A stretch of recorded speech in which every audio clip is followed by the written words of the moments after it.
큰 은혜를 예비하는 길 마태복음 4장 12절에서 17절. 구약시대에 이스라엘은 오랫동안 메시아를 기다렸습니다. 말라기 선지자 이후에는 선지자도 끊어졌습니다. 그러다가 400년 만에 희미한 빛이 세례 요한을 통해 비춰졌고 곧 이어 예수님의 찬란한 빛이 비춰졌습니다. 기다림은 결코 헛되지 않았습니다. 그처럼 우리의 기다림도 결코 헛되지 않을 것입니다. 이제 조만간 고난의 터널을 벗어나 큰 은혜가 임하게 될 것입니다. 그처럼 하나님의 큰 은혜를 예비하려면 어떻게 해야 할까요? 1. 때를 기다려야 합니다. 본문 12절 말씀을 보십시오. 예수께서 요한이 잡히셨음을 들으시고 갈릴리로 물러가셨다가 이스라엘의 흑암기 400년 만에 나타난 위대한 선지자가 바로 세례 요한입니다.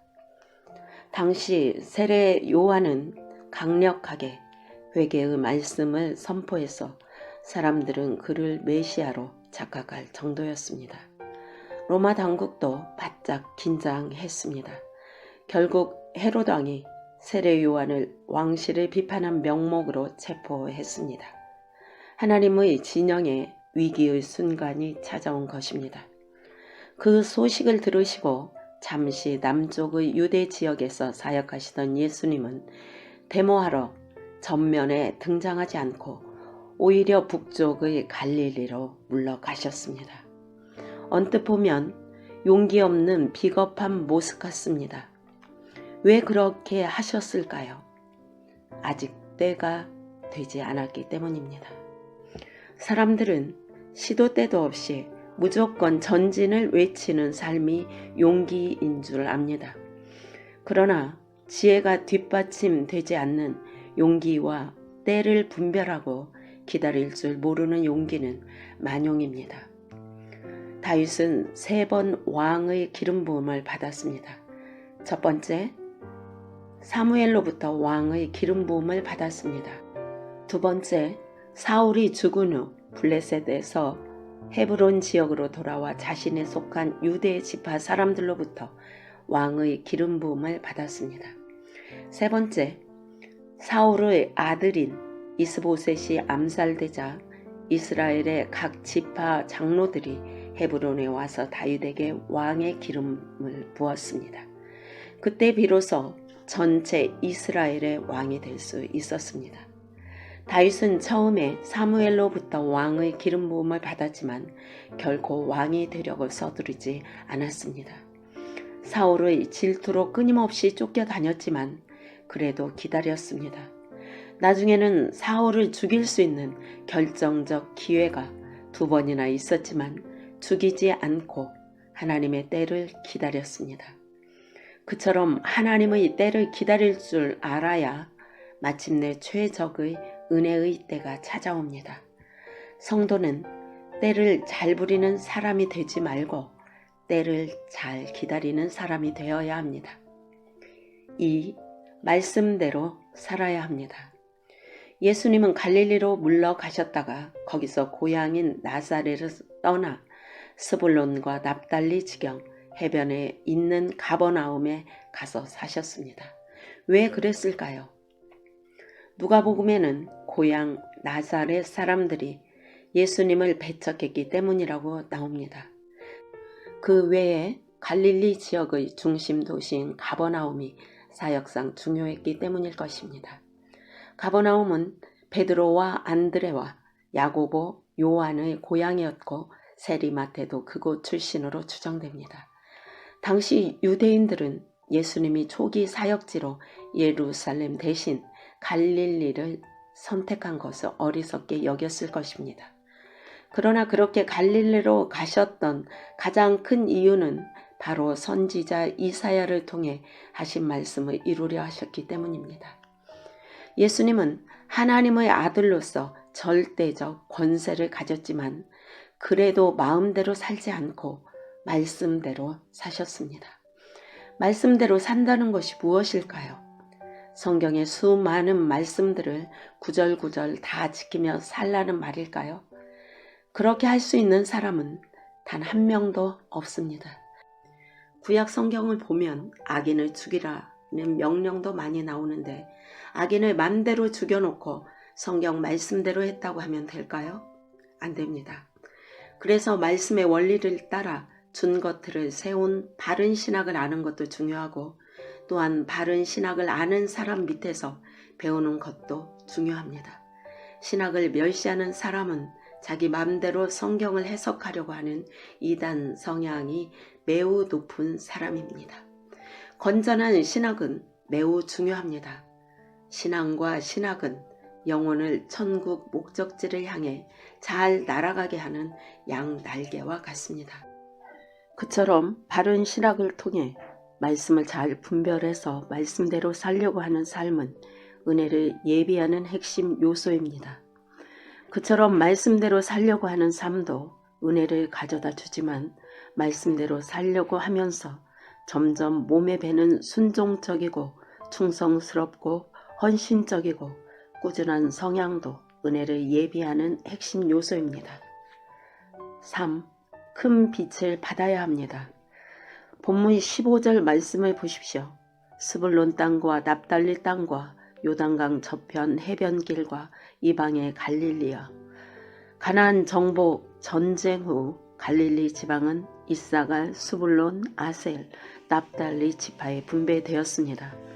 그런데 그곳은 북쪽 접경 지였기 때문에 이방 제국들의 외침과 지배가 잦아서 혼혈과 혼합 문화와 혼합 종교가 성행했습니다.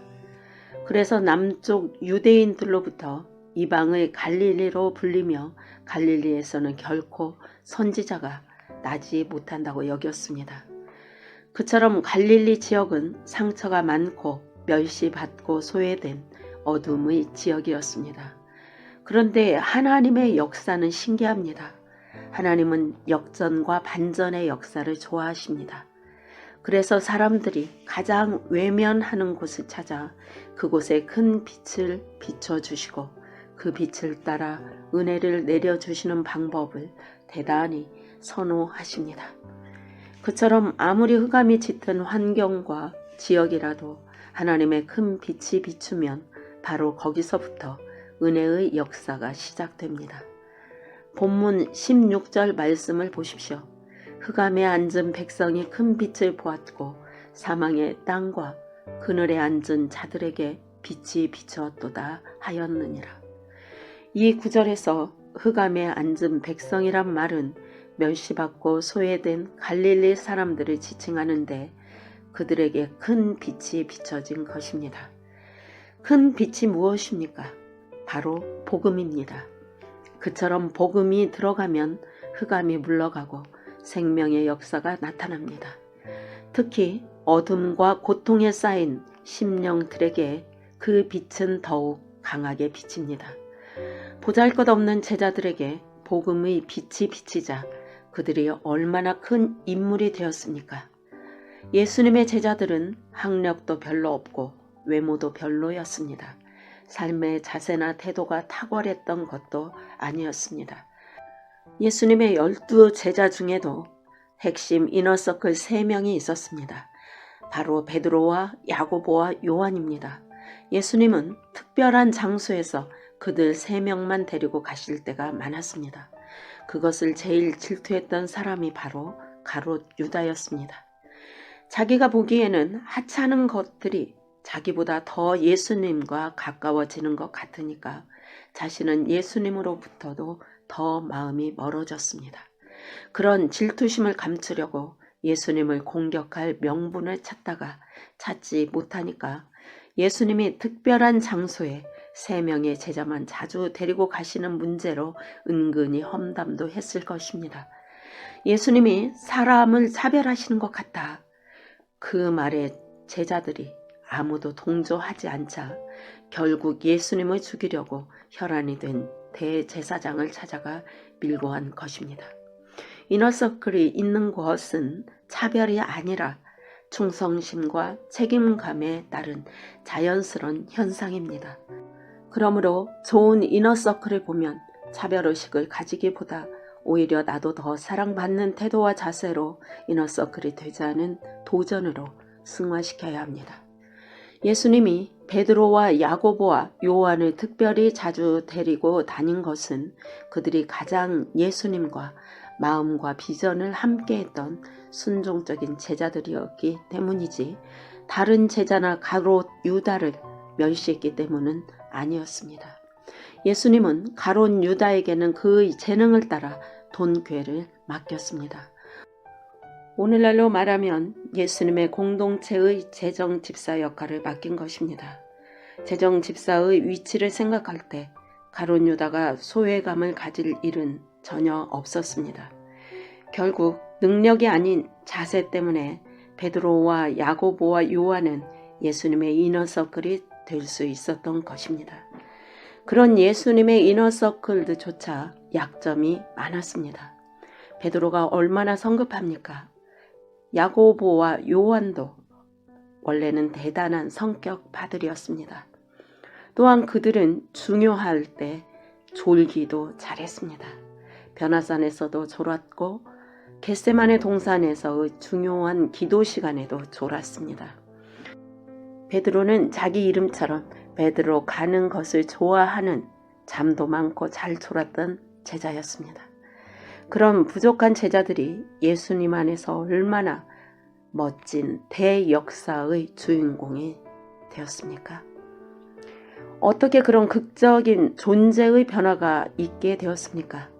가장 큰 이유는 예수님을 만나 복음의 큰 빛을 받았기 때문입니다. 아무리 연약한 존재도 복음 안에서는 멋진 역전 인생이 가능합니다. 역사상 복음을 받아들여 인생의 대반전을 이룬 사람이 한두 명이 아닙니다. 그 복음의 빛은 흑암의 고통에 쌓인 사람들에게는 더욱 뚜렷하게 나타납니다. 그러므로 어떤 절망적인 상황에서도 낙심하지 말고 그럴 때일수록 더욱 믿음을 굳건히 하십시오. 4. 회개로부터 시작해야 합니다. 본문 17절 말씀을 보십시오. 이때부터 예수께서 비로소 전파하여 이르시되 회개하라 천국이 가까이 왔느니라 하시더라. 천국의 역사는 가까이 왔습니다. 그 천국을 얻어 누리려면 무엇이 가장 필요합니까? 바로 회개입니다. 은혜와 축복의 때도 가까이 왔습니다. 그 은혜와 축복을 얻어 누리려면 무엇이 가장 필요합니까? 역시 회개입니다. 어떤 사람은 자기는 가진 것이 없다고 합니다. 왜 가진 것이 없습니까? 무엇이든 자기가 잘하는 것은 반드시 있습니다. 그것을 잘 활용하면 성공적인 길을 가지 못할 사람은 한 사람도 없습니다. 남의 것을 부러워하며 따르려고 할 필요가 없습니다. 하나님이 자신에게 주신 특징 이상의 특별한 장점을 앞세워 비전을 따라 나가는 것이 중요합니다. 자기 것을 지나치게 내세우는 것은 교만이지만 자기 것을 소중히 여기고 앞세우는 것은 교만이 아닙니다. 자기가 잘하는 것을 앞세우지 않으면 어떻게 비전을 이루겠습니까? 공동체의 경우도 마찬가지입니다. 하나님이 자기 공동체에 주신 특별한 장점을 감사하고 중시해야 하나님의 일을 비범하게 감당하고 결국은 승리합니다. 그처럼 우리에게 있는 특장을 생각하고 감사하고 중시하십시오. 우리에게 없는 것을 자꾸 생각하면 자신감을 잃지만 우리에게 있는 것을 자꾸 생각하면 자신감을 얻습니다. 교만은 없어야 하지만 자신감은 가져야 하기에 우리의 특장을 통해 자신감을 얻고 비전의 땅으로 나아가야 합니다. 결국 이 세상에 성공적인 삶의 기반이 없는 성도는 한 명도 없습니다. 중요한 것은 자기에게 주어진 것을 잘 개발하는 것입니다. 자기 것을 어떻게 개발합니까? 땀과 노력으로도 어느 정도는 개발됩니다. 그러나 가장 중요한 것은 그것이 잘 개발되도록 하나님이 최적의 기회를 주셔야 합니다. 그런 기회가 주어지는 은혜가 임하려면 무엇이 필요합니까? 역시 가장 중요한 것이 바로 회개입니다. 회개는 은혜의 문을 여는 가장 효과적인 통로입니다. 회개는 자본보다 중요하고 노력이나 재능보다 중요합니다. 진심으로 회개하면 어디선가 신비한 변화의 역사가 시작됩니다. 지금 세상이 어둡다고 느낀다면 더욱 사명감을 가지고 선한 영향력을 미치는 존재가 되는 꿈을 꾸십시오. 그 꿈과 비전을 이루게 하는 첫 시발점도 바로 회개입니다. 회개하면 천국이 가까워지고 큰 은혜가 가까워지고 비전 성취도 가까워집니다. 내일의 은혜를 예배하십시오. 지금 자신의 모습이 부족해 보여도 결코 낙심하지 마십시오.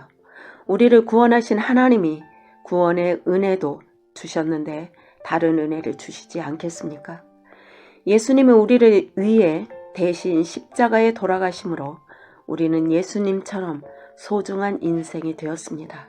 그 소중한 인생으로 멋진 작품 인생을 만들어갈 기회도 반드시 주실 것입니다.